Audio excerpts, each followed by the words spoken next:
this? Rhinoceros, that's right. So, rhinoceros has a horn, technically, coming off its nose. Oh, probably technically not a horn, right? It's an extension of its nose, or that part of its face. But the rhinoceros is not a kosher animal. Does anyone know what makes an animal kosher? What are the criteria that we look for a kosher animal? Hooves. What about the hooves? Cloven hooves. All right. And what else? Chews its cud. That's right. So if an animal has those two things, it has cloven hooves and chews its cud, then it's kosher. A rhinoceros does not chew its cud. It doesn't even have hooves to be cloven. So the rhinoceros is not kosher, and hence the rhinoceros horn is not usable. Really, I only use this photo to bring that point out. The truth is that zoologically speaking, from a science standpoint, there is no non-kosher animal with horns. All animals with horns are from of a kosher species. All right, so we'll start with another animal that has something like horns. A deer. Is a deer kosher? A deer. Yes, because it has cloven hooves and it chews its cud. Are deer horns usable or antlers usable for shofars? No. Horns not usable. Why not? They're too small. Is that what you said? You mean by small, you mean short or skinny? Too narrow, too thick. Okay. Suppose we were able to break off a piece that would get us sufficient sound. Full of cartilage. Okay, so actually, deer horns are solid bone. They're antlers. Other horns have cartilage in them, and the cartilage just gets pulled out easily, and the horn is hollow. Deer horns are solid, so the cartilage and whatever else is in it is a part of the antler itself. So the deer horn is not usable. All right. And now we start with animals that have actual horns. What would this be? A cow or a bull, right? Is the cow kosher? Yes. Is the cow horn hollow? Yeah. Yes. As a matter of fact, got a cow horn right here. This horn, I got this in Baton Rouge. I was visiting a Russian family in Baton Rouge, and they gave this to me as a gift. Now, what do you think they used these for in Russia? To drink from them. That's right. They make toast on them using this horn. I assure you I haven't done that. All right, so we know the cow horns are hollow. Okay. The question is, why is the cow horn not usable? So let me just give you a hint as you start to guess. It's got nothing to do with science. It's got to do with history. All right? So there's something in the history of cows or bulls that would invalidate their horns for use as a shofar. What might that be? It was used as an idol. When? Coming out of Egypt. We know that as the incident of the golden calf. Right? Very good. Good job, Bridget. I'm going to mic you. Bridget.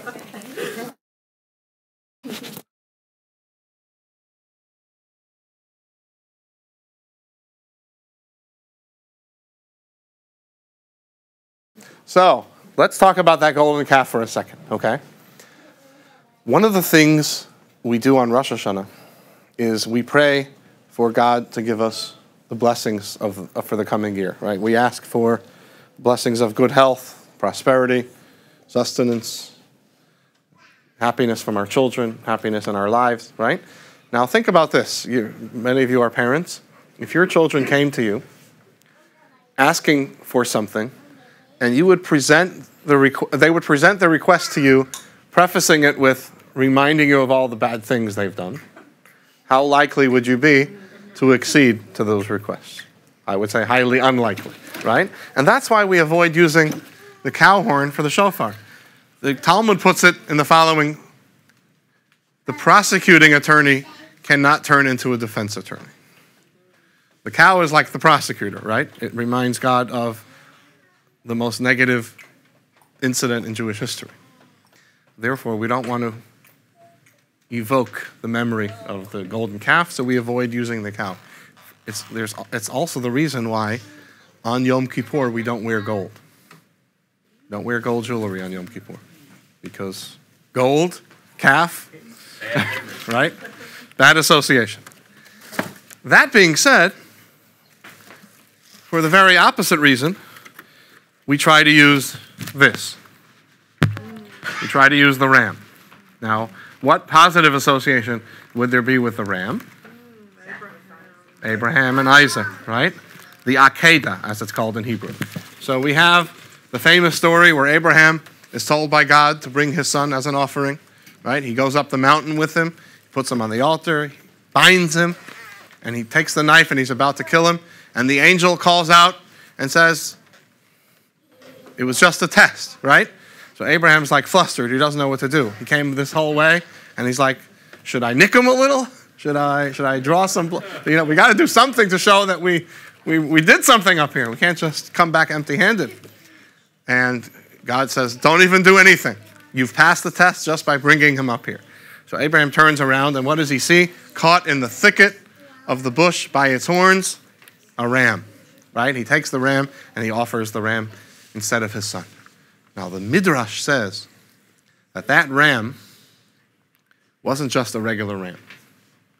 That ram was one of the things that God created at twilight of the first Sabbath. The Talmud says that there were 10 things that God created at twilight. And these are all miraculous things, like the donkey of Bilam, right? The donkey capacity to speak. And it talks about the ram. All right. That was a little call. You know what? Yeah, so why don't you come sit on a chair here? Yeah? Okay, you can't climb up there. All right? So the ram of Abraham was created during the twilight, and its horns were very unique. And those two horns were preserved for momentous occasions. The left horn was used at Mount Sinai. With the giving of the law, with the revelation at Sinai, the Torah says that the sounding of a mighty shofar.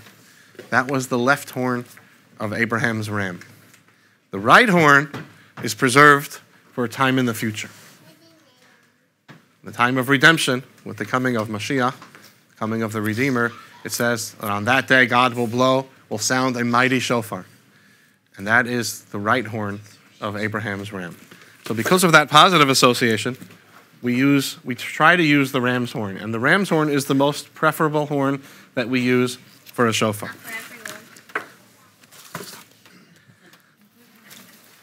Right. Now, what happens if you don't have a ram's horn? Let's say you're stuck in Africa, right? Rosh Hashanah comes, there's no rams to be found, but you might run across some of these, right? Maybe one of these was eaten by a lion. Lions don't particularly like horns, right? They leave the horns out there. You can grab one of these and use the horn. What's that? They're fast, but not if they're dead. Not if they're dead.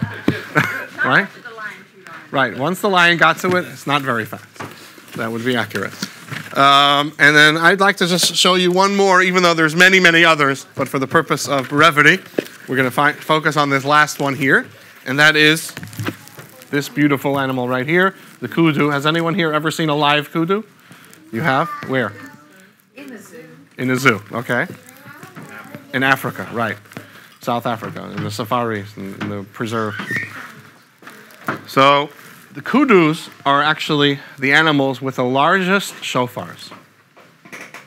Okay, so of all the animals whose horns can be used for shofars, the kudu is the largest. And I point this out because there is one community of Jews that prefers the kudu horn to the ram's horn, and that is the Yemenite community. Right? The Jew in this picture here, standing at the western wall, blowing the shofar, has his origins from Yemen.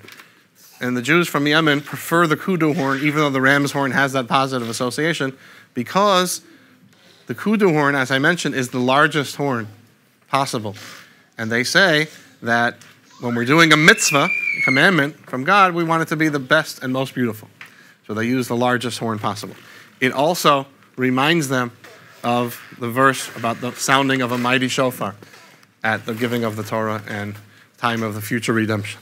So those are just some examples of animals that could be used for shofars. You see the kudu back here. And of course, you've already noticed the kudu horn right here on the table. I think you guys have a couple kudu horns there as well. They've become more popular in recent times because people are always looking for a novelty, right? So the kudu horn is a novelty. Ram's horns has been. They've been around for 4,000 years. All right.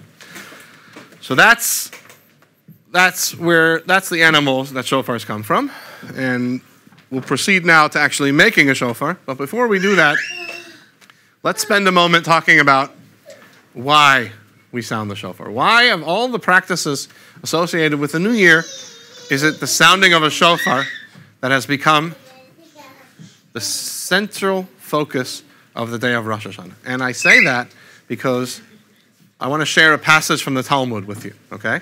So the Talmud says the following. The Talmud says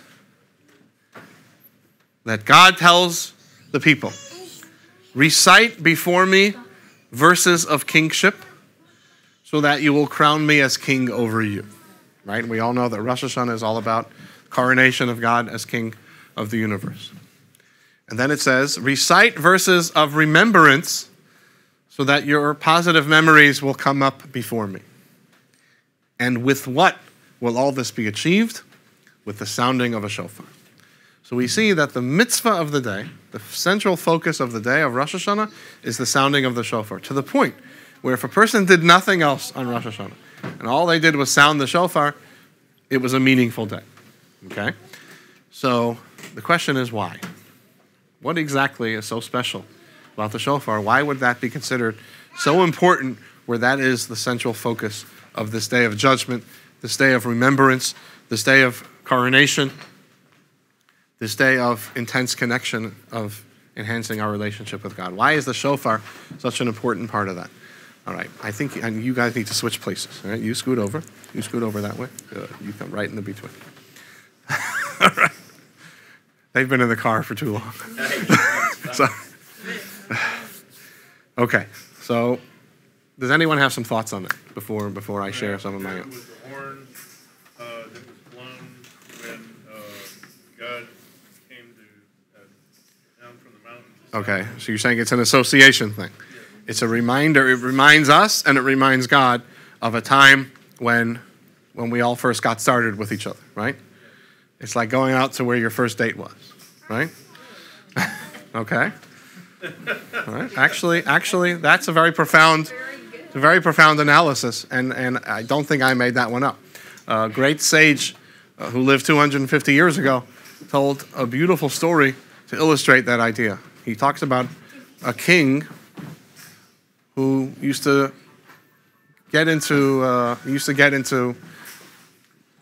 the clothing of a simple person and would wander around the kingdom to find out what people were thinking. What's the nation saying about how things are being run, right? What are they thinking about our government? Today we just have Twitter, right? We don't need anything else. But in those days the king had to walk around and actually find out what people were thinking. So he wanders through, and as he's listening, he realizes that people really don't think much at all about what the king is doing for them. As a matter of fact, they're so focused on making a living and taking care of their families, and honestly, the king is not even on their radar. And that really depressed him. So he wanders off into the forest, just to clear his mind from that revelation that really he's not that important in people's minds. And he's thinking and walking and thinking to himself, what do I need all this for? All this trouble, taking care of the nation, bearing the burden of governance. Why do I need all this if no one actually appreciates it? And as he walks into a clearing, he sees a shepherd surrounded by his sheep who are pasturing in this clearing where the grass full of, good grass. And the shepherd is playing a flute. And he's playing a beautiful tune. And it's a very moving tune. And when the shepherd stops playing, he sees someone standing there. He says to the shepherd, "Tell me about the tune. What was this for? What is this? What's the meaning of your music?" So the shepherd says, "I'm playing a song to express my gratitude and appreciation to my king. He says, really? Well, have you ever seen the king? He says, no. So why do you appreciate him so much? Well, he does everything for us. He takes care of our country. He makes sure we're safe. Right? He goes to list all the things, the economy, all the things that the king does. He says, I'm so grateful for everything the king does. I'm playing this song to honor my king. So the king says, well, I'm your king, and I'm very moved by this. I want you to come live with me in the palace. You come stay with me. You'll become one of my advisors. You'll be near me whenever I'm feeling down. You'll play the flute, and things will be good. So the shepherd gives up his flock. He moves into the palace, exchanges his shepherd's garb for something from the king's court, and he's living the life. Right? He's an advisor to the king, and everything's going great. One day, the shepherd expressed an opinion about something that the king was doing that was very offensive. And when the king heard about it, he got very upset, very insulted, and he had the shepherd tried for treason, for expressing such an offensive opinion about the king. The trial concluded, they sentenced him to death, and they said, what's your last request? He said, my last request is that before I'm taken to execution, I want to have the opportunity to exchange my court clothes for my shepherd's robe, and I want to be able to play my flute with the very same tune that I played for the king when I first saw him. So they said, okay. So he's walking to his execution. He's wearing his shepherd's garb, and he starts playing the flute. And as the king is watching this, he remembers that feeling, that loving feeling, that at a time when no one else appreciated him, this one shepherd appreciated him. Rabbi Levi Yitzchak of Berditchev, great Hasidic master, lived at the end of the 18th century, said that this story is what the Shofar on Rosh Hashanah is all about. God created the world, and within no time, people turned to idolatry. They'd forgotten about their creator, and they were giving credit to the sun, the moon, and anything else that they felt was the source of their sustenance and livelihood. And he was wandering around the world, a king without a people, a God without a nation, a creator without subjects. And he offers the Torah to this group, and they didn't want it. He offers the Torah to that group, and they didn't want it. And finally he comes to the Jewish people, and they say, if it's free, give us too. He comes to the Jewish people, and they say, we'll take it. We don't even want to know what's in it, right? And that feeling of loyalty, where God says, you followed me into the desert.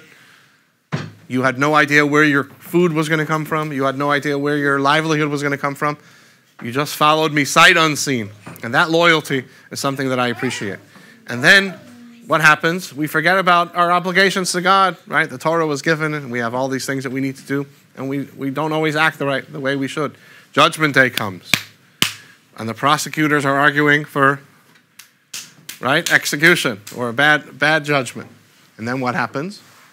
What happens is that we ask God, he says, before the judgment, we want to just play that flute. We want to sound the shofar. The sound that you heard when we first met, right? It's the place of our first date. We want to take you back to there to remind you of what we mean to you and what you mean to us. And when that happens, all is forgiven. So that's one of the messages of the shofar. Okay, guys, listen. This can't work. Elio, you come with me. No. Yes, right now. Come on. Come on. Who wants to help me? Who wants to help me? Okay, come. You help me. Me. All right. So before we get to the next message, we're going to do a little bit of shofar making here. Okay. So this is my son, Yosef Nadiv. He's 3 years old. He just had his hair cut a couple months ago for the first time. And he's wearing his fringes, his tzitzis. So he's getting very used to his new role as a grown Jewish man. And he is going to help us by selecting the shofar that we're going to make today. Okay? So Yosef and Div, I want you to look at all these shofars right here. Wait. Look at all of them and decide which one we're going to be making. Okay? Look at all of them. Decide which one we're going to be making. Which one do you like the best? That one? All right. Okay. Come. I want you to stand right here so you can help me with the next thing. Okay? Great. Excellent. So this is a goat horn, all right? It's not quite a ram's horn, but equally valid. Back over there. Eliyahu, you heard what I said? I'm going to take you for the next thing, but you need to be over there. All right? So, let me just give you a little bit of biology here on the animal horns. So the animal horns have two sides, and they have their spine, the spine side, and then there's the belly side, okay? So the hollow that runs, once you pull the cartilage out, the hollow runs along the belly side. The spine side is actually solid. It's solid keratin. Keratin is like what our fingernails and hair are made out of, okay? So it's solid keratin, and at some point, the spine kind of takes over the belly, and it becomes solid somewhere over here. The problem is, we don't know exactly where, and in order to get sound from the shofar, there's no way to make the hole right at the tip. So we have to give it a little snip somewhere, we're just not sure where. So in order to determine where the hollow ends and the solid begins, we use this very high-tech method. All right, we run a cable through it, and when it stops, we'll know that that's where the hollow ends. Come here, Leo. Come here. Quickly. All right, can you help me? Can you help me out with this? All right, Leo, come here. All right, you hold the horn. All right, you put the wire down very gently. We don't want to jam it too hard. All right, this is the length of the horn here, okay? Wait. So now, I'm going to run it along the middle of the shofar. Okay, so we have an idea that about right here is where the solid begins, all right? So now, thank you. You want to come here and make the mark? So I want you to mark the horn about a half an inch below the wire, okay? So about right there. A little higher, a little higher. Yeah, a little higher up. There you go. Good. All right, thank you. You can close that up and put it away. Perfect. So now we know where to snip. All right, so now we're ready for our first. So we do have power now? We can use the tools? We're ready to wire it up. All right, great. So I'm going to take out the saw, and let's see. Look, there's a plug right in here. Let me hook it up so you can give it. Okay. Oh, there we go. I see it. Right back there. Right back Yeah, there. that one doesn't work. This one's the one. That one? Okay. All right. Great. Mordechai. You get that No. Mordechai, wait. In the bag, there's an extension cord. There you go. In there, yeah. Okay. We thought we were going to have to wing this by hand. We're going to do this the way they did in the old days. Well, we could try that if someone wants to for a couple of minutes. But so we have our. Get out of there. Get out. Out. Who wants to come try to do some sawing while we got the thing hooked up? Maybe an adult. Maybe we'll ask an adult to do this. I think so. Anybody? Ainsley, you want to help? Yeah. Oh, an adult. All right. So your goal here is you saw at the top line. The top line? Mm-hmm. You want some gloves or you're good? No, I'm good. The top line. Which one? This extension board is bad. The plugs are It's fine. It'll work. Just plug it in. It doesn't plug because they're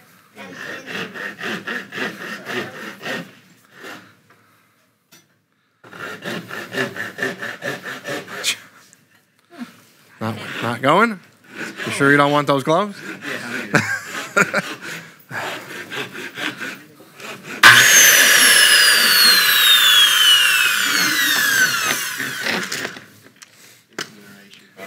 All right. I think you've done enough. All right. Why don't you just hang out here for a second and give me a hand with that? All right? Go ahead. Put them on. For the power tools. Put them on. Okay, so what we're going to do now is we're going to saw off the shofar. We're going to saw off that tip, and then we'll have something to work with so that we can actually get a hole in there. All right? Okay. What's your name? Hunter. Hunter. All right, Hunter, thank you very much. I got to tell you, I am power tool challenged. So I always relish the fact that in Louisiana, wherever you go, there's someone that knows how to do it way better than me. So thank you. No problem.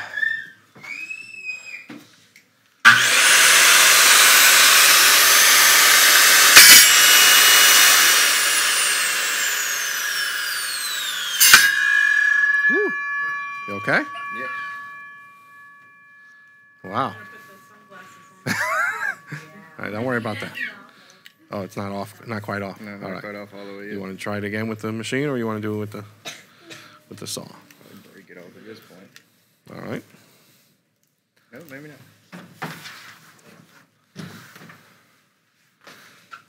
All right. While he's repairing that, how many of you have been to a bris? Circumcision. Besides, maybe your own. Yeah. Thank you. All right. So sometimes there's some, follow-up work that needs to get done. So. That's a bad one there. Yeah. All right. So here's the trick to using that saw. Instead of moving the horn towards the saw, you move the saw towards the horn, and it goes smooth. You know for next time. All right. Okay. Let's pull that plug out, Mordecai. That one? Yes. Pull that plug out. Yeah. Great. This way nobody touches it, just in case. All right. So now we have a surface with which to work somewhat. Okay. We have a flat surface. And the next thing that we need to do is make a hole in it. Once we make the hole, we'll be able to actually get some sound through that hole. What I'm going to do now is just sand this off a little bit and make it smooth so there's something to work with. Thank you.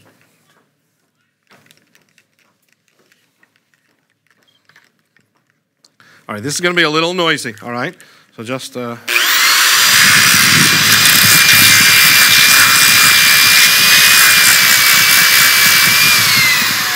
There we go. Much better. Okay, pull the plug out. Mordecai, pull the plug out. Thank you. All right, so now we got a nice smooth surface with which to work. And all we need to do now is make a hole. Now again, we have to remember that there is a natural hole here because at some point the hollow starts. And what we need to do is identify that sweet spot where the drill bit will reach the natural hollow within a very short space. Okay, so would anyone like to come up, an adult here that's good with drilling, like to help me with that? Not you. You're not an adult. Anybody? All right. Thank you. So, what we need to do is, feel free to put gloves on if you wish. It's up to you. But your goal here is to get the drill bit right in the middle. Right in the middle. All right, and you have a very short way to go, and then the hollow begins. And this is the size you want to do. Yep. And then we have another bit to follow up with. All right, here goes. Let's give them some concentration. You ready? Cover your ears.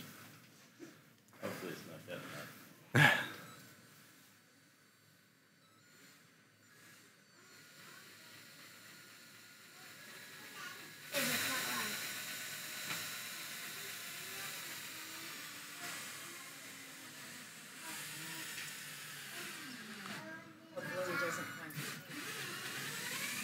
Are we through?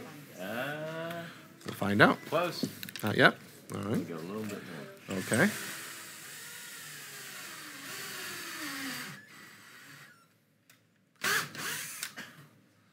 Let's see. Okay, let's see it. Test it. If it goes through, we know we're there. Not yet. I don't. Might be close. Yeah, we got another little bit to go. All right. Another little bit. Yeah.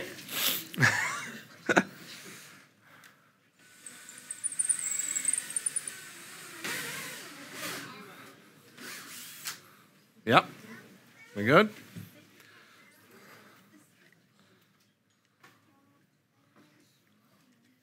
Not quite. This thing's longer than I thought. See, I didn't want to go. Right. Might not have that. See, I don't have that angle right. Got nowhere left to go. Think we need to cut off a little more. I might need to just make another bite. All right.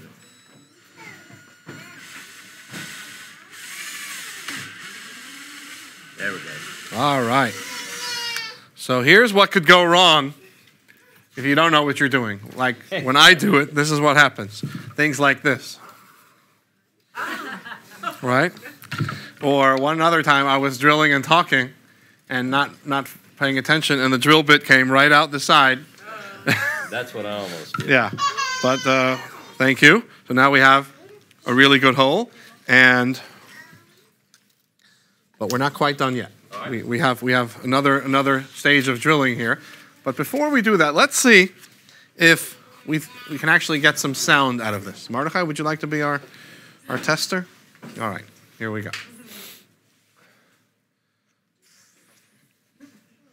Well, you've done this before.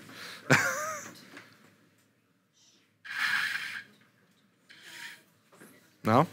Let me see if I can try.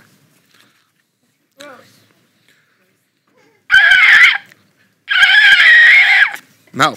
All right. Which is why what we really need to do now is perfect this hole to make it into a real mouthpiece. And for that, we have another bit that's shaped like a cone. So if we want to change the bit there, and we can drill that, and then it'll come out looking a lot nicer, more like this one here. Okay? Now, if you're wondering how big the shofar has to be, so this, as far as length, on the large side, there's no limit. It's as big as a ram's horn can be. In terms of the small side, this is about the size of the smallest possible shofar. It needs to fit into the hand into the fist of an average adult male. All right? In Hebrew, that's called a tefach, which is a hand breadth. All right? So if it fits, and if it's visible outside of my fist, then we know it's got enough. This sounds horrible. But if this is all you got, it works. And I'm just going to demonstrate. Sounds like a dead mouse.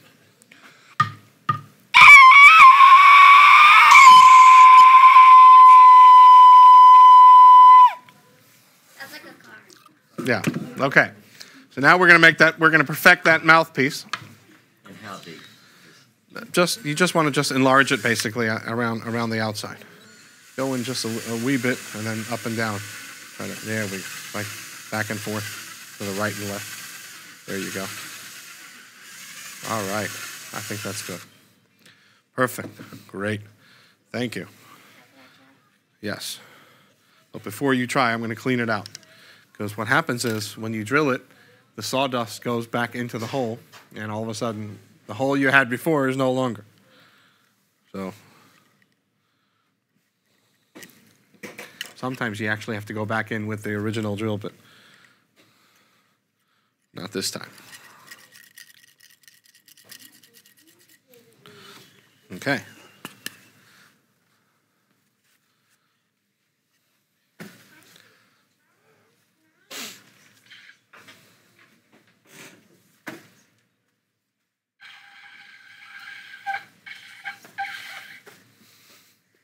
No? All right. Bad drill job? No. It was a bad shaker.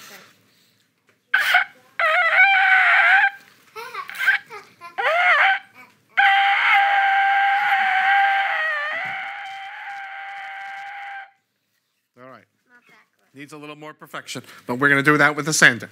We're good with the drill, so don't worry about that. All right. So before we get to the next step, which is sanding it, making it a little more smooth.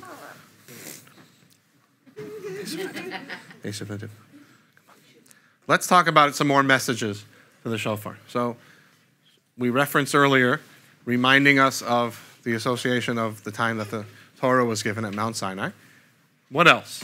What else would we associate with the sounding of the shofar?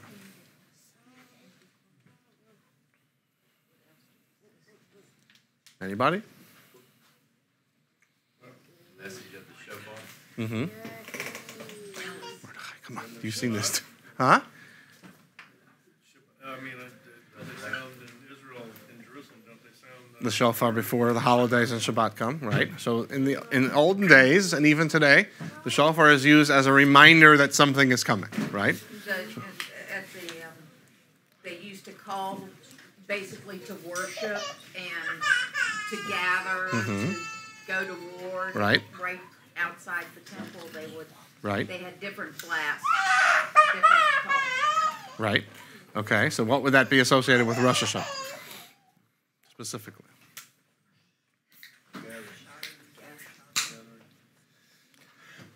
So one of the messages that Maimonides talks about is that he says the shofar is like, Elio, Can you bring that to all the kids and let them pet the little ram? Bring all the kids. Let the kids pet the little ram, okay? You walk around with it. You hold it and they can pet it. You don't want to? Okay, you can just bring it to them, all right?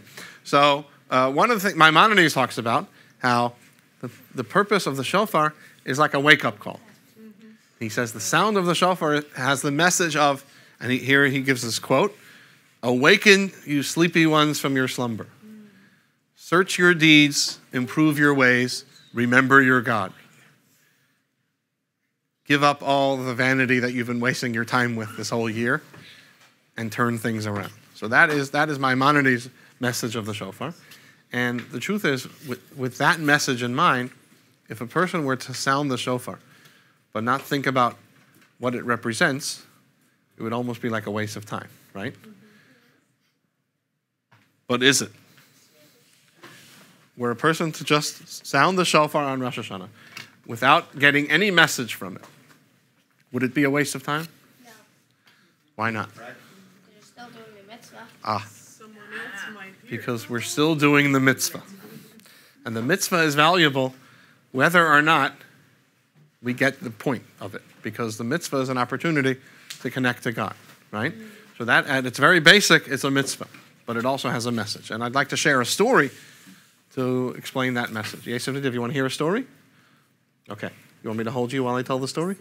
Huh? Okay.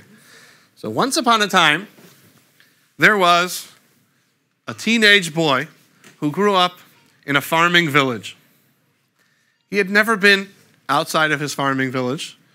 He's already 13 years old. He spends all day working chores on the farm, learning in the one-room schoolhouse, but he had never been to town. Town was where they went to sell all of the eggs and the produce and the things that the farmers produced. And once a week, a farmer would take a horse and wagon and go into town. Now, when this young man was about to turn 14, his parents told him that as a gift, birthday present for his 14th birthday, they're going to let him go into town and spend a week there. Now, in town, he had an uncle, an aunt, and cousins, and he was going to stay with them for a week. And while he was in town, he'd get an opportunity to see all kinds of things that he had never seen before, like a school, museum, city hall, or village hall, town hall, right? And things, general store. I mean, nothing like this existed in the village. So he goes into town, and he spends a week there, and every day he goes out, and he's sightseeing. And every night he comes home and he's telling his aunt and uncle all the things he saw. Soldiers, police, I mean, just like, all kinds of interesting things that he had no exposure to. And the last night before he left, they're sitting at the dinner table when all of a sudden they hear a sound that he had never heard before. And it sounded something like this.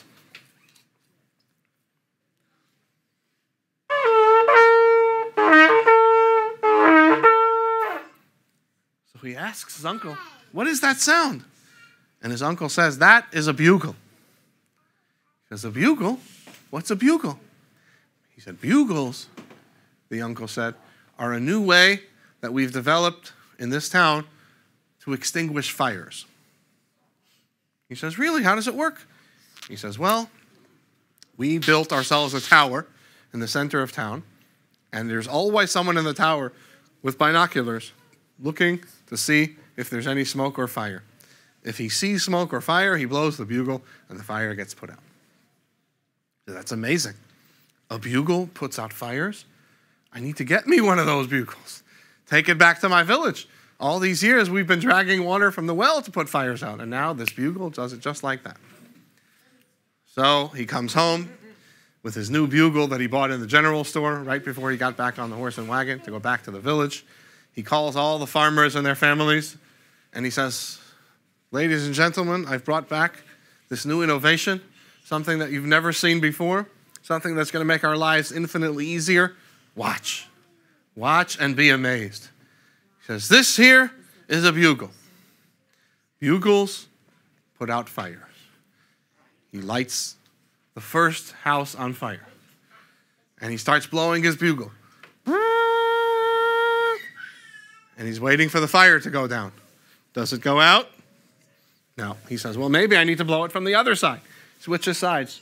Bugle on the other side. Maybe it needs to be in the middle. Maybe backwards, upside down, right side out. He tries from all the different sides, and the fire doesn't go out. The whole house burns down. Everyone goes running to the well, brings the water, puts out the fire, and he's so ashamed, he's so embarrassed, he's humiliated. The next week, when the farmer goes back into town, he goes with him, and he goes into the general store, and he says to the proprietor, and he says, puts the bugle down on the counter, and he says, you sold me a defective bugle. He says, what are you talking about? He says, well, I lit a fire, I blew the bugle, and the whole house burned down. This bugle doesn't work as promised. The man who was standing behind the counter was trying to do everything he could to stop himself from laughing in the kid's face. He says, you young fool, what do you think? Bugles put out fires? No. Bugles alert the farmers to come with the water to put out the fire. If you just blow the bugle and expect the fire to go out on its own, well, then nothing's going to happen. Maimonides says the same thing is with the shofar. If we just blow the shofar and we don't do anything about it, right? If the alarm clock rings and we press snooze every 9 minutes for 3 hours, well, we're going to miss our appointment, right? If the shofar blows and we've been sounding it all month in anticipation of Rosh Hashanah, and then Rosh Hashanah comes and we sound it and we hear the shofar 100 times, but if we're unmoved by its sound, if it doesn't move us to self-improvement, if it doesn't move us to change, well, then we've really missed the message of the shofar. So now, let's sand our little shofar and see if that'll help us get some better sound out of it. Okay, so Mordechai, you want to plug the sander back in? And let's see, any of you want to help me with the sanding? Come.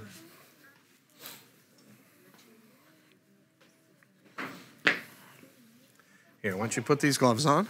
It's in? Thank you. No, it's not in. Not in?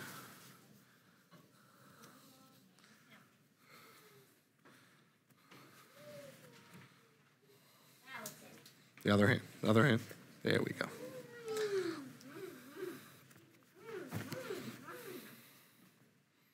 Doing homework? All right. It's okay to take a 5-minute break? Okay. Little protection. All right. Take a look at your mom. She wants to take your picture.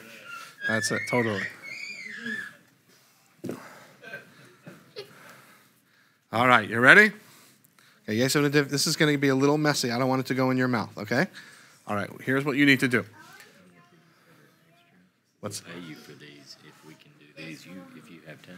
wait. After I have some pre-drilled. That will may go a lot quicker. All right. You ready? You want to keep your lips pursed here so that the sand doesn't get it, the sawdust doesn't get it. All right, you ready?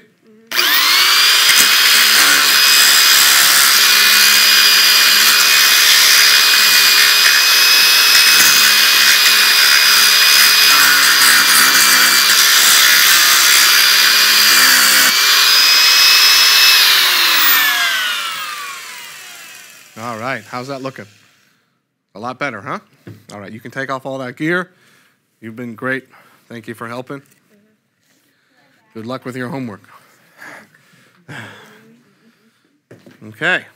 Now that it's been sanded, let's see if it looks a little better. Mordechai? First pull out the plug. Okay, pull out the plug first.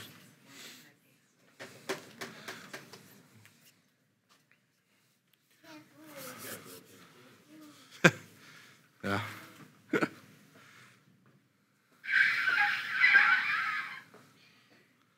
Not working?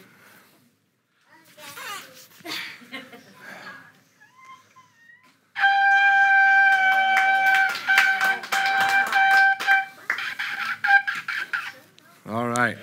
Very good. Okay, so it sounds a lot better, right? It just needed to be sanded a little.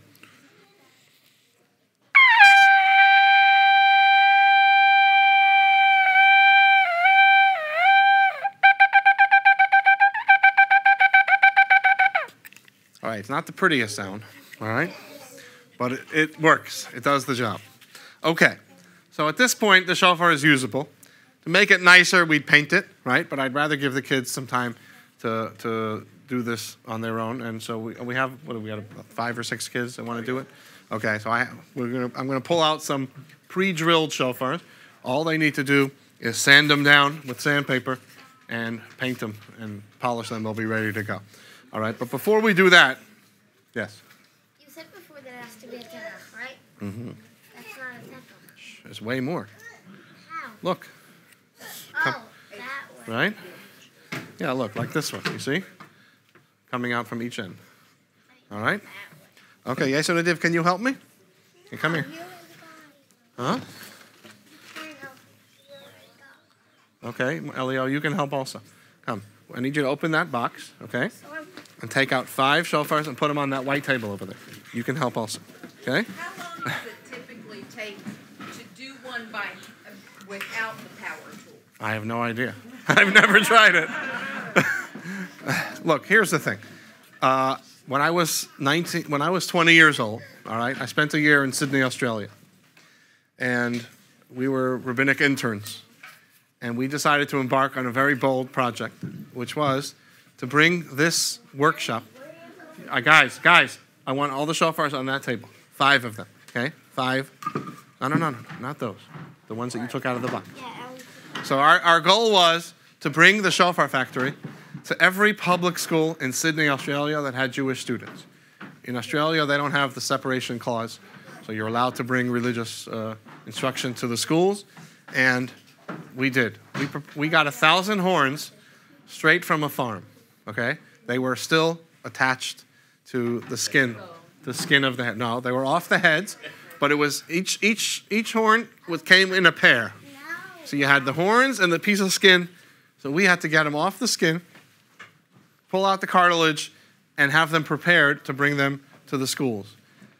So 1,000 of them. What we did was we set up in the yard of our school, of our yeshiva, of our rabbinical academy. We set up these boiling pots of vinegar. All right. We threw all the horns inside the pots, let them soak overnight. Okay. The next day they were soft enough to where we could yank the cartilage out, and then we had to throw them back into fresh water and vinegar to clean. All right, and once you did that, then we had them prepared. So I can tell you that from scratch is not so easy, okay? It was so bad that for about 2 years afterwards, I couldn't eat lamb. That's how bad it was, all right? So, Is this okay? yeah, that's fine. All right, so we're going to have the children come up and choose their horns to prepare.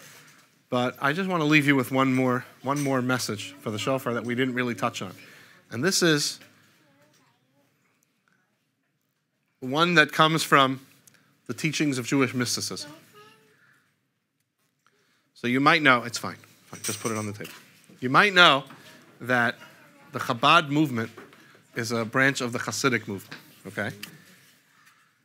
And one of the goals of the Hasidic movement was to infuse some vitality into Jewish practice by introducing elements of mysticism that come from the Torah that were hidden into daily Jewish practice.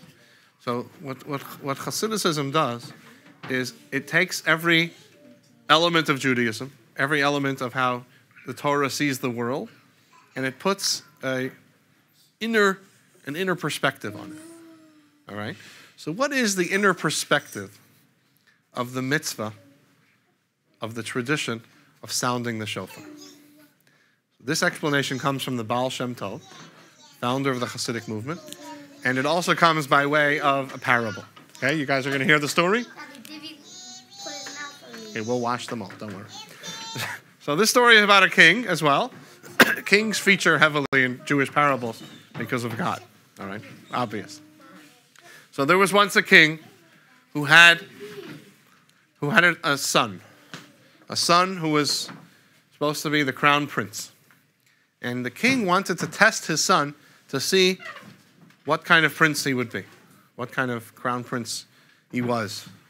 So he decided to dispatch him to a distant island, in the furthest reaches of the kingdom, where they spoke a different language, their practices and customs were different, Even the clothing they wore was different. And to see whether the prince would be able to retain his princely way, even while among people who were of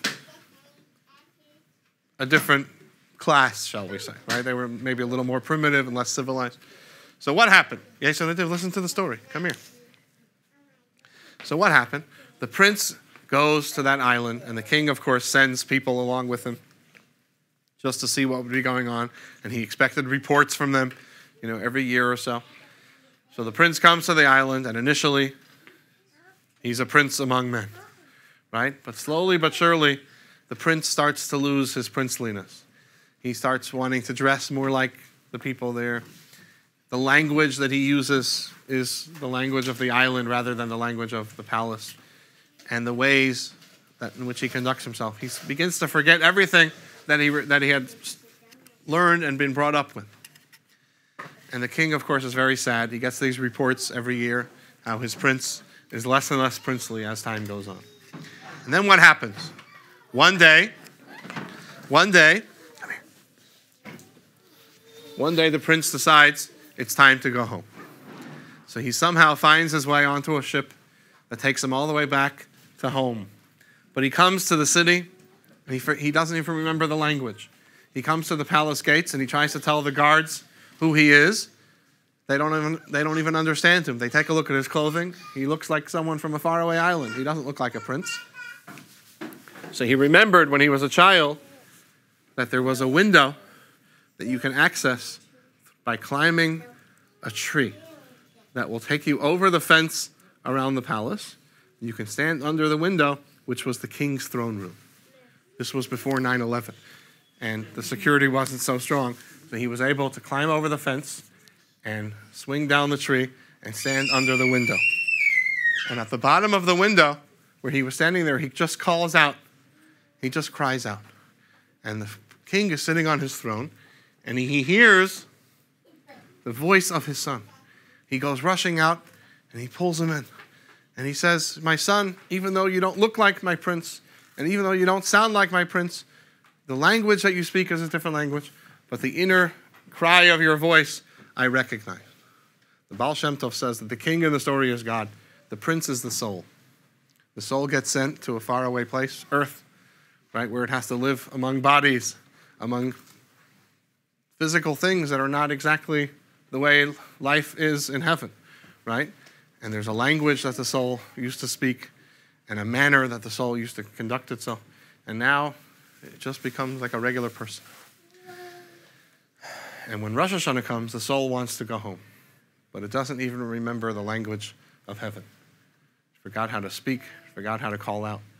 So the shofar represents the cry of the soul without words. It's just a cry that comes from the heart, calling out to God and say, "Please, Father, just take me home." And it doesn't mean that we're asking to die or anything. It means we want to be home. And home could be here on earth just as much as in heaven. When a person feels close to God, they're home, wherever they are. And that's what we're really trying to achieve with this tradition. Okay. So, which of the children want to do their shofar? You guys already did it. No. You're doing it in school tomorrow. All right? You want to do it? All right. Anyone else? All right. Whoever, you guys just come right over here. Gather right here.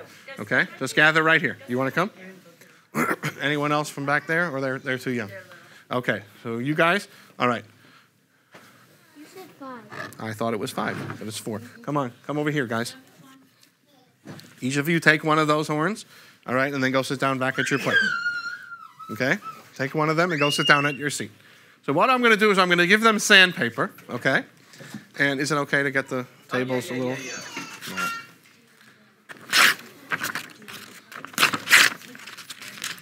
All right, so you're going to take this piece of sandpaper and you're going to sand your shofar, all right, until you make it real nice, and you might want to just get that away from the food there, okay? Maybe do it over the floor. Or maybe you want to come sit over here where there's some space, clear space, all right? Now you want to sand that until it's really nice and smooth, okay? We're going to give you about 3 minutes to do some sanding. All right, Mordechai, you want to coach them? All right, you go over and coach them. Tell them what they need to be doing. All right.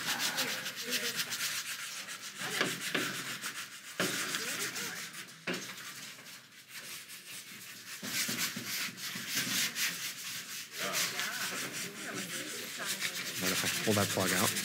Okay, where did this come from? Okay, so put it back in, okay?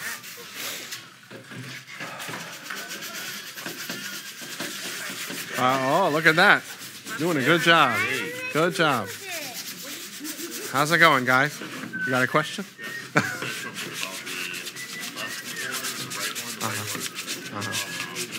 Right.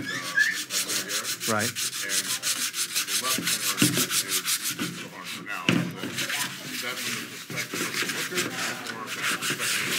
Perspective of the ram.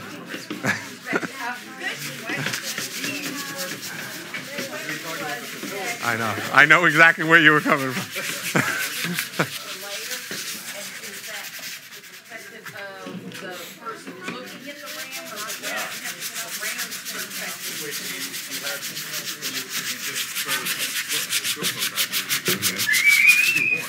The what? Yeah, no. When we're making shofars, it doesn't matter which one. No. The left horn was used at the giving of the Torah. The right horn is being saved for Messianic era. No, because it's symbolic. It's symbolic. Yeah. Okay, let's put those back in, Jason. Just put those back into the box. Tomorrow? Yeah. Huh? It's okay. Don't worry about it. It's fine. All right, how we doing? How we doing with our...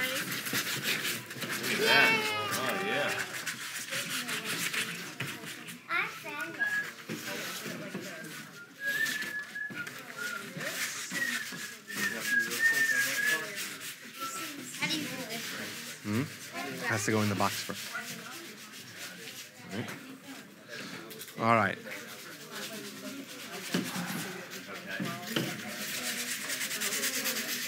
Yeah, we have some that are sort of rough. You know what I realized? These might not be long enough for those long shapers. Okay. Let's give you guys another 90 seconds here, all right? Another 90 seconds for sanding. No way? Come on, you can. Like the little engine that could. Come on. Never say I can't. Always say I can. Oh, thank you.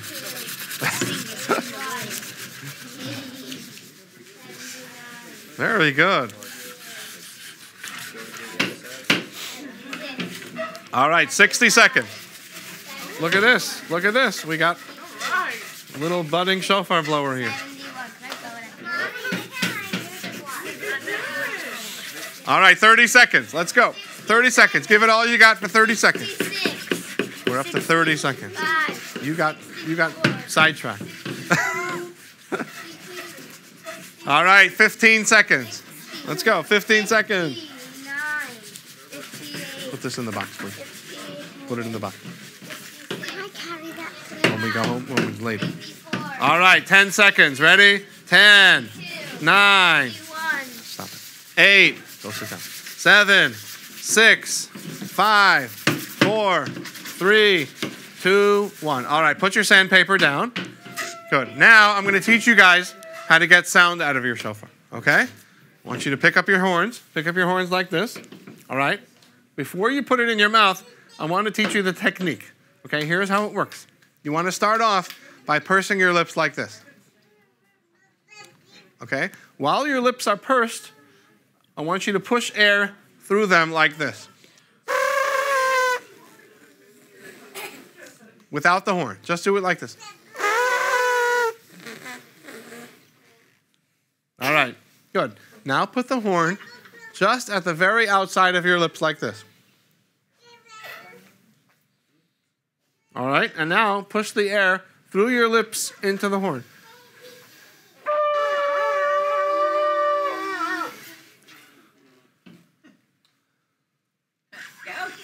All right, try to avoid puffing your cheeks because that's extra effort for no reason, right? You're getting there. You're getting there. You're getting there. Very good. Very good. Look at that. You got something coming here. Come on, come on. Give it. Nah, not like that.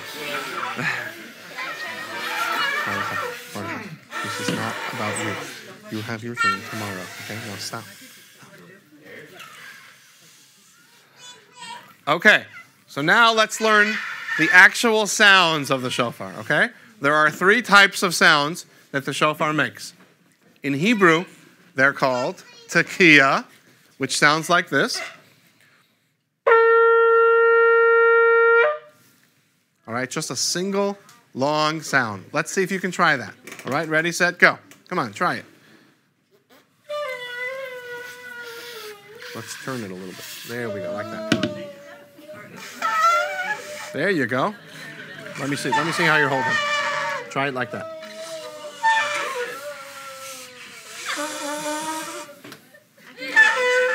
Very good. Very good.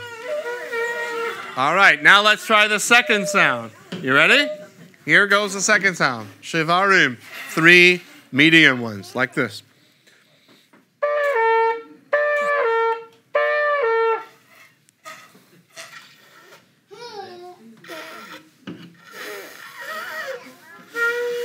There you go.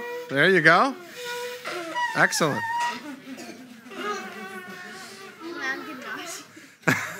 All right, save some breath. Save some breath here. Don't pass out. Now comes the most difficult one. You ready? It's called teruah. And it sounds like this.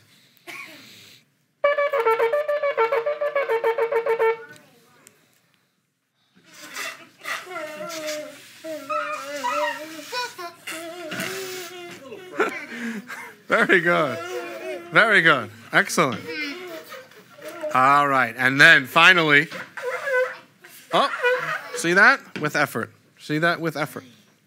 Now comes the tekiah gedola, which is the same one as the first one, but 4 times as long.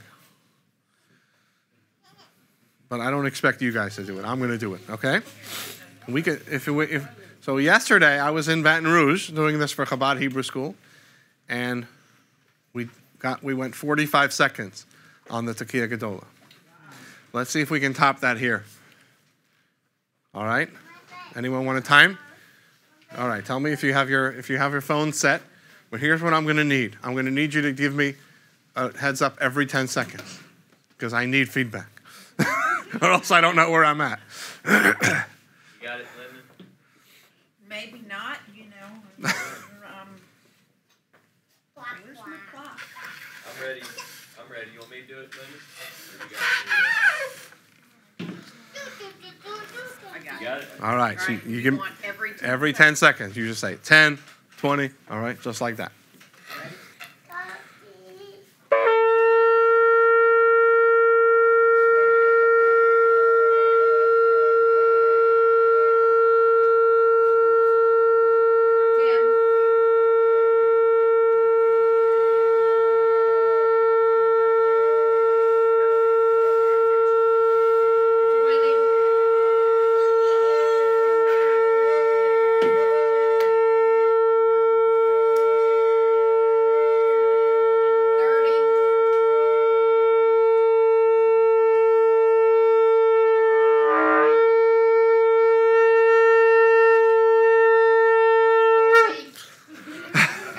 All right. Right short of 41 seconds. All right.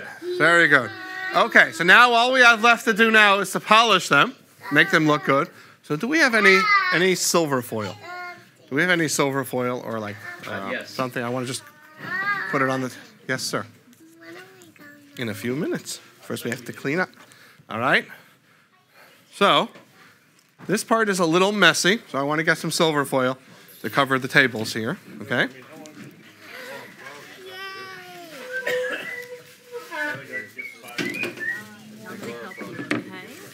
Can you say thank you? You're welcome. Well, I don't want the tables to get all dirty. Oh, okay. So maybe, a piece like that for each of them would be good. Here, well, all right. I'm gonna get a wire for that. Okay.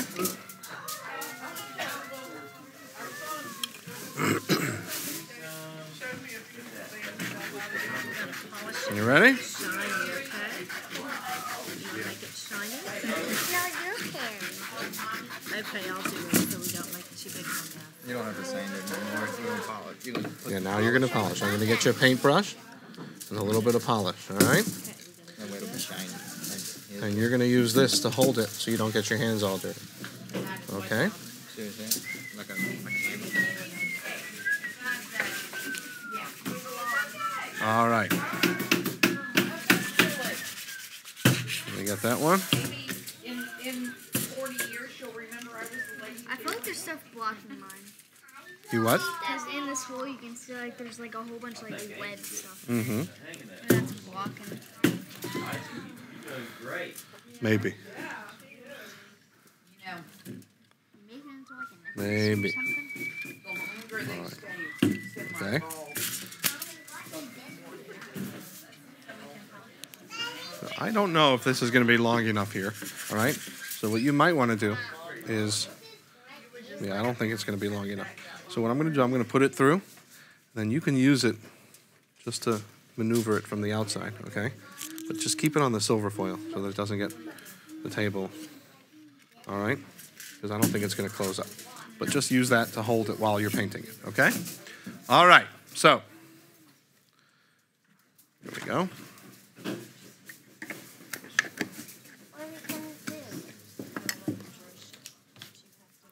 All right, here's a paintbrush for you. And here's a paintbrush for you.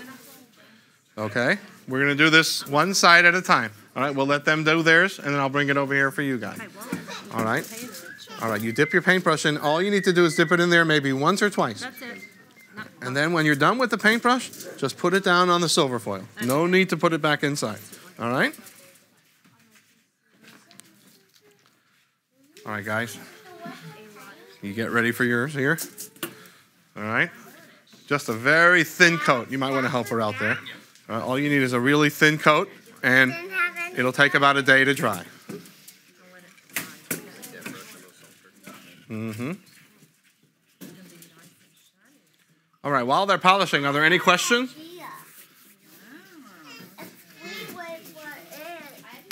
No? These are goat's horns. I just get them from a distributor. They get them from a arbiter. I don't know. I'm not sure where. Yes. Yeah, I'm just waiting for them to be done, and I'm going to bring the whole thing over there for you guys. All right? Great. Look, that looks like coffee. It does, but it's not. Hey, That's probably, we got enough now. It looks like. What does it look like? Does it look like coffee? Oh, Can you tell him thank you? you're very welcome. How are we doing on that other side there? Not yet? Okay, you need a little more? ready dry. Okay, once you get a little more, and then I'm going to bring this over to the boys on the other side. Gonna have to dry. All right? There you go. All right, guys, listen. Let's turn this here, all right? When you're done, all you need is you need to dip it in here once or twice. When you're done, do not put the brushes back inside. Just put them down on the silver foil, all right? Go for it. Ready, set, go. Thin coat. Just cover the whole thing, both sides. Don't need too much, all right? You have to give those up. Yep.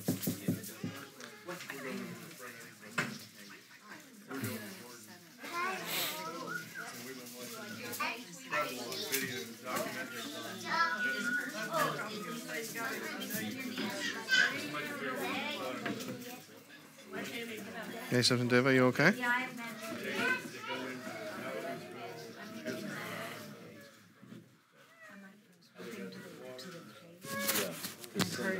Are we done with this? What's that? Is this? Are we done with the live stream? Or it's They're still going? watching. Okay. Yeah, they're still watching. Yeah, people are excited. Okay. All right. But we can. No, I don't. You're okay. Doesn't bother me. All right, you ready? Looking good? Oh, it's looking good. All right, use the wire so you don't get your hands all dirty. All right? Yeah, hold it like that. There you go. There you go. Kind of keep it on the silver foil, all right? So we don't get the table all dirty. Let's move it back. Want to start putting things away? Start putting things away if you want. Okay? Can I start? Yep. Boring. Huh?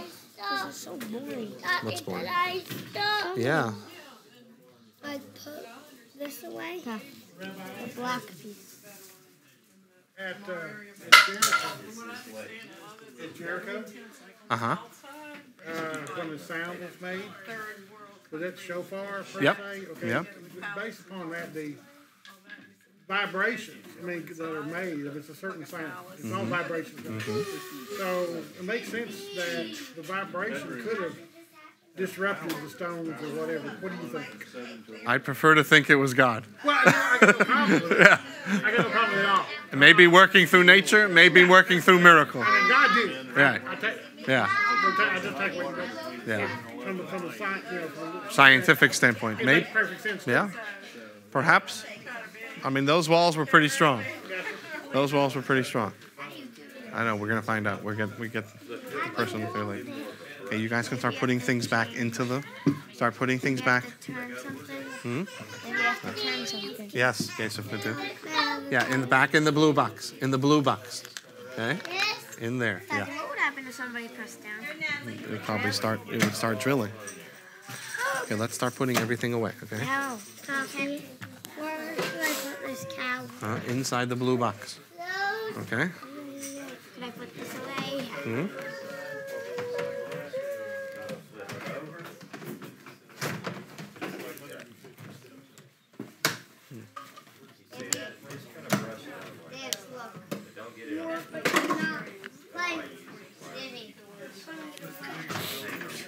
There you go. You done? All right. Looking Take good. that back. Put it back. Then go in there. That's the first. I'll teach them this. Also, teach any Kabbalistic. We do. We have lessons every week. Yeah. Yeah.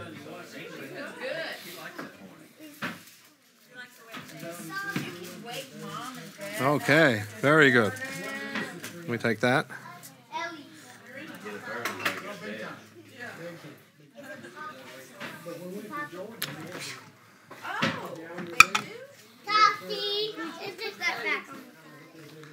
Put that in. Put that in. Yeah.